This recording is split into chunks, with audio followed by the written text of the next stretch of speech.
Hello, my name is Joe Webby, and as Project Director, I would like to welcome you to the National Center for Leadership in Intensive Intervention, funded by the Office of Special Education Programs in the U.S. Department of Education. The aim of this center is to increase the number of special education leadership personnel who have expertise in meeting the co-occurring academic and behavioral deficits of students with disabilities who have intense service needs. By intense service needs, we're referring to those students whose disabilities require rigorous, often individualized intervention plans in order to benefit from the educational programs that are provided to them. From previous research, we know that students with intense service needs cut across a number of disability categories, including learning disabilities, emotional disturbance, intellectual disabilities, and autism spectrum disorders.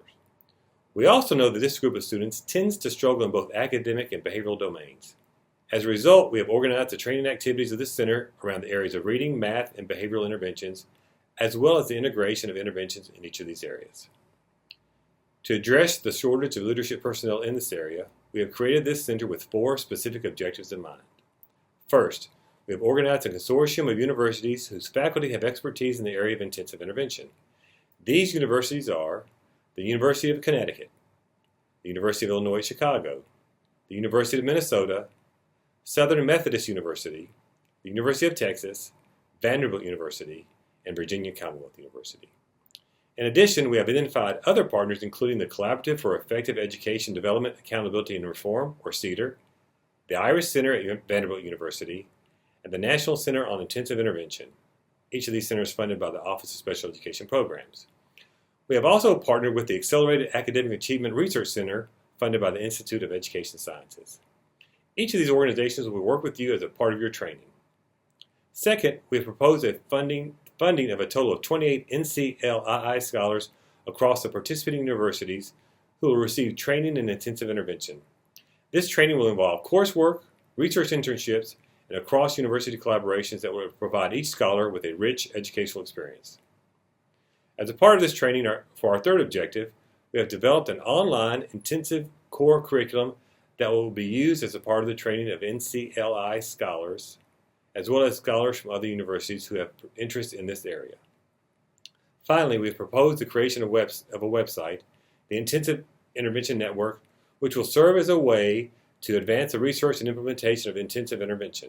Scholars will have the opportunity to contribute to the content of this network, and this content will be available to the researchers and educators around the country. Overall, this project represents a significant investment by the Office of Special Education Programs to improve the outcomes of those students whose disabilities need the most support. The project has the potential for training the next generation of leaders who will help shape the future for these students as well as for those who serve them. Again, I'd like to welcome you to the NCLII. I look forward to working with you as you complete your doctoral training.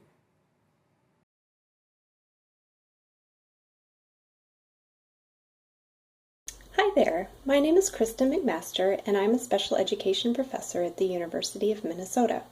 I'm so glad to be involved in this national consortium because I believe intensive intervention should be a priority for research and practice in special education.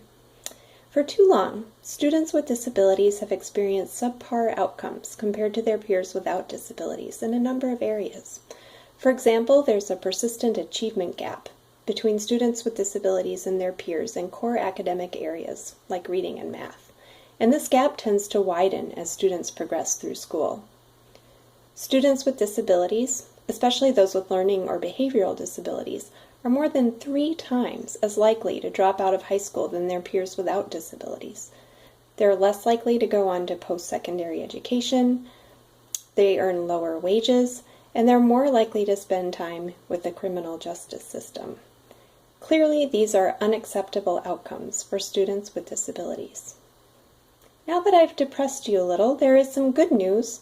We do have evidence that when students with disabilities receive intensive, individualized intervention, academic and behavior performance improve.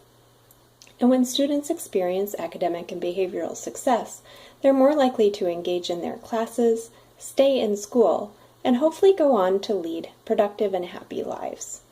You will get to read about some of this research as part of your participation in this consortium. Intensive individualized intervention is, or at least should be, a cornerstone of special education.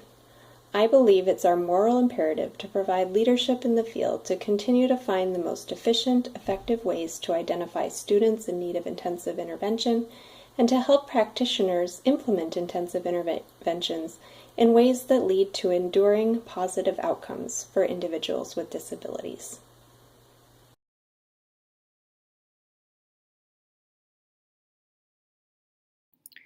Hi everyone, my name is Betsy Talbot and I teach in the Department of Special Education at the University of Illinois at Chicago. I'm looking forward to working with all of you through our collaboration in the National Center for Leadership in Intensive Intervention. I'm a faculty member with this group and also on the curriculum committee. I teach in Chicago, right downtown, and you can see from this picture that the Sears Tower provides a backdrop for our urban campus. Where in the world is UIC? We're located in the near west side of Chicago, in the vibrant West Loop community. We're surrounded by Greektown and Little Italy. Nearby is Old St. Pat's Church, one of the few buildings to survive the Great Chicago Fire of 1871, the one that was caused by Mrs. O'Leary's cow. We're a hop, skip, and a jump away from the Mexican-American neighborhood of Pilsen, and UIC serves one of the most diverse student bodies in the nation. We're a minority serving institution, with many of our students the first in their families to attend college. We're also a research institution, which makes us pretty special. My interest in the NCLII has to do with integrating academic and behavioral interventions for youth who display behavior characterized as high in aggression and low in achievement. I'm also interested in intensive interventions for youth with internalizing problems, such as depression, anxiety, and withdrawal. I'm interested in leadership in special education to promote these effective assessment and intervention strategies, especially through the work of IEP teams. Who are these youth that I'm talking about, those with high aggression, low achievement? Well, they're typically those who have been identified with emotional behavioral disabilities and learning disabilities, and those psychiatric conditions for which students may receive services under the other health impaired category, such as ADHD, depression, and/or anxiety. Students with these disabilities are at particularly high risk. They're at risk for dropping out of school and experiencing unemployment and underemployment as adults. They're also at risk for psychiatric hospitalization, incarceration, early parenthood, and early mortality. So it's a group that represents about 10% of the population of youth and clearly in great need of intensive intervention. Well, that's all we have time for today. So it's goodbye from the Windy City.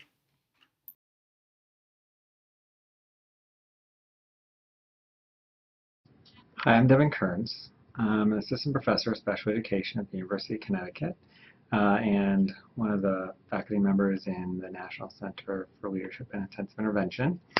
And my job today is to talk to you about what intensive intervention is. To begin, I just want to tell you a few facts about University of Connecticut, which is one of the partners in the center. UConn is a school in Connecticut, as you can see in the map here. UConn is located in the northeast corner of Connecticut. It's about an hour and a half from Boston and 3 hours from New York. And the School of Education here is called the NEAG School of Education. It's important you recognize here that it's a NE and an AG.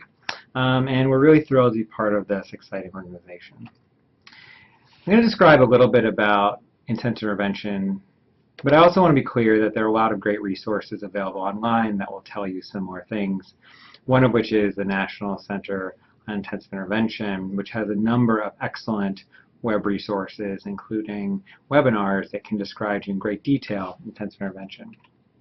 But today you'll get just another minute or two of very simple overview information that will get you started understanding this content.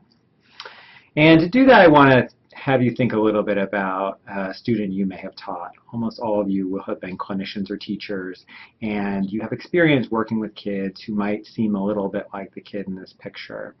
And I imagine her as a student who's in 4th or 5th grade and who has struggled for a long time academically, or for those of you who focus on behaviorally, or for many of the children in our center, both. And by the time they get to this age, they are really frustrated and really sad about school. And these are the children for whom we need to do the hard work of intensive intervention. So intensive intervention is designed for children who are chronically non-responsive to generally effective instruction. These are not kids who are grade level below. They're not kids who tried a few things and it hasn't quite worked. These are kids for whom our best practices haven't been successful. A couple of sort of key characteristics of intensive intervention are, number one, that it's individualized. So unlike a secondary prevention program, often called Tier 2, where we use a generally effective curriculum, something that works for most children, we're now going to individualize it so that the children experience something that's tailored to their needs in a very specific way. A second key feature is we're going to carefully evaluate whether or not it's working using quantitative data collection. You learn a lot more about that during your time as an NCLI scholar. I want to be clear that the progress monitoring, the evaluation ongoing of the intervention is very critical. One approach to this is something called data-based individualization. I'm just going to briefly explain what data-based individualization is as a case study of intensive intervention. You learn several different ways of doing intensive intervention. Data-based individualization, or DBI, is just one of them. So let me briefly describe it to you. First thing you do in DBI is to take an instructional platform, which would be some sort of program that's already effective, and you make quantitative changes. So it just means you change the amount of time you do it. In my little icon here, you can see the little book becomes bigger in the sense that we use more time, more smaller groups, things like that to intensify the intervention in a pretty simple numbers-based way. And we check kids' progress. Monitoring progress is going to be a consistently important characteristic of DBI. After monitoring progress, we often find that children do not respond to instruction. We need to do something else to help those students with instruction. The progress monitoring shows they aren't making progress. At that time, we need to determine what causes there might be for the non-response, and we do some diagnosis using a variety of psychometric instruments and observations and so on. Once we determine sort of what the root cause of the difficulty might be, we're going to design an adaptation to the original instructional platform, determine how we can improve it, individualize it for the particular student, making it sensitive to their needs and their abilities. And we're going to continue throughout the year to cycle through these steps 2, 3, and 4 and work on new adaptations until we find something that's effective for this particular student. So that's the basic idea of intensive intervention, and there's much more that you'll learn about it throughout your career. For focusing on this in academics, I'm going to refer you to a couple of resources that provide simple explanations of this topic. One is on reading and one is on math, and they're in a recent issue of Teaching Exceptional Children. I think you'll find them to be helpful ways to look at what intensive intervention is about and how it looks in practice. So that's an introduction to what intensive intervention is. Welcome to NCLII. We're very thrilled that you're with us, and we look forward to working with you over the next several years. Thanks so much for listening.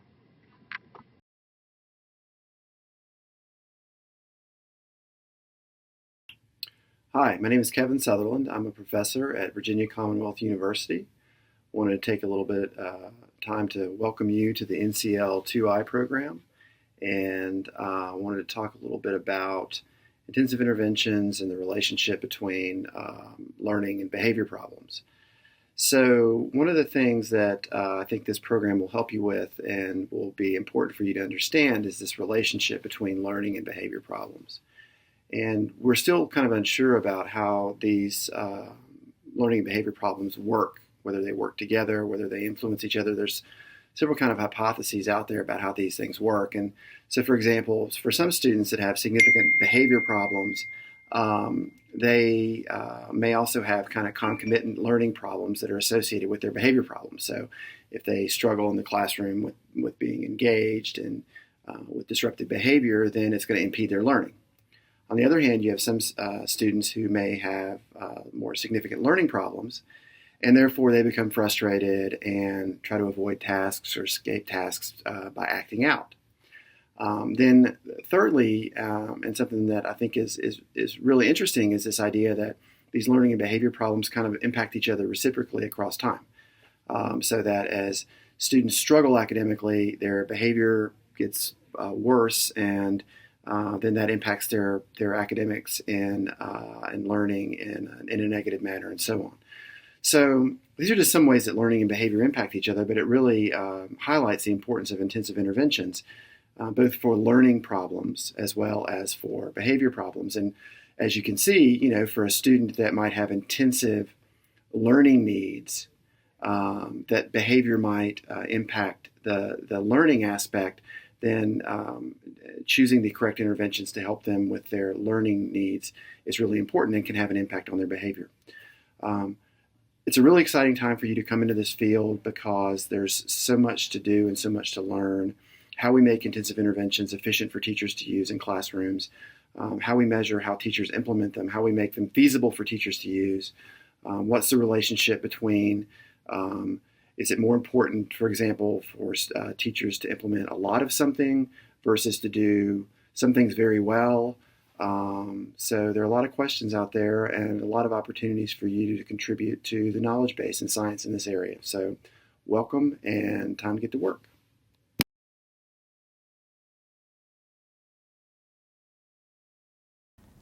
Greetings.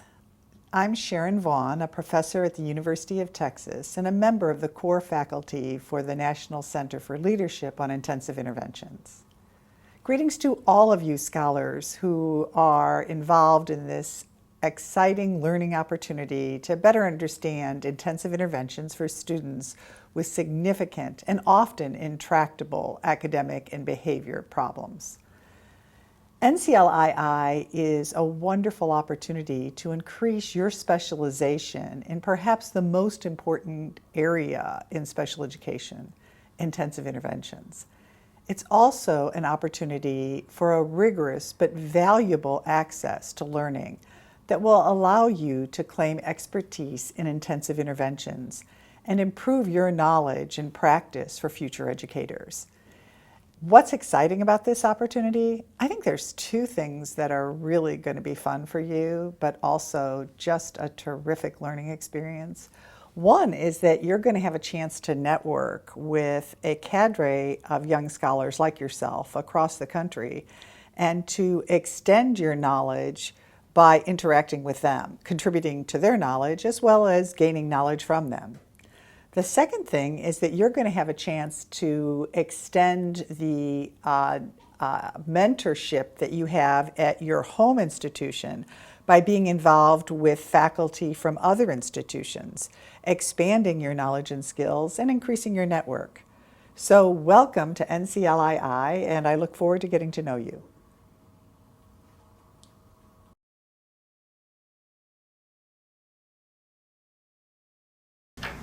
Hi, I'm Stephanie Alateba from Southern Methodist University here in Dallas, Texas.